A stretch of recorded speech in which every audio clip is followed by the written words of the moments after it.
Vazhdon të jetë i shtuar fluksi i qytetarëve që i drejtohen urgjencës së spitalit të Pogradecit për shkak të virozave të stinës dhe gripit. Sipas bluzave të bardha, më të prekurat mbeten grupmoshat e fëmijëve dhe të moshuarve. Shtimi i rasteve ka nisur gjatë periudhës së festave të fundvitit dhe ende nuk ka shënuar rënje.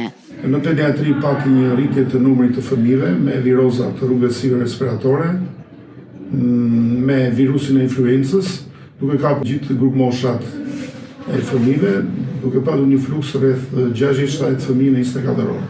Të rriturit janë paraqitur në urgjencën e përgjithshme rreth 70 pacientë me viroza, gastroenterite, tonsilite, me temperatura malinje.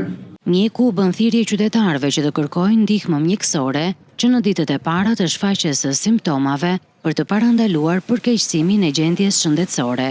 Ai thekson rëndësinë e ndjekjes së këshillave mjekësore, veçanërisht për fëmijët dhe të moshuarit. Fëmijët të vishën mirë, të evitojnë ndjenjën në ambiente të ftohtë, qëndrimin në ambiente të ftohta, po për të rritur këto këshilla edhe të paraqiten menjëherë kur kanë një shenjë klinike të virozës. Mjekët apelojnë për kujdes të shtuar dhe ndërhyrje në kohë pasi trajtimi i hershëm mbetet çelësi për shmangjen e komplikacioneve nga virozat sezonale dhe gripi.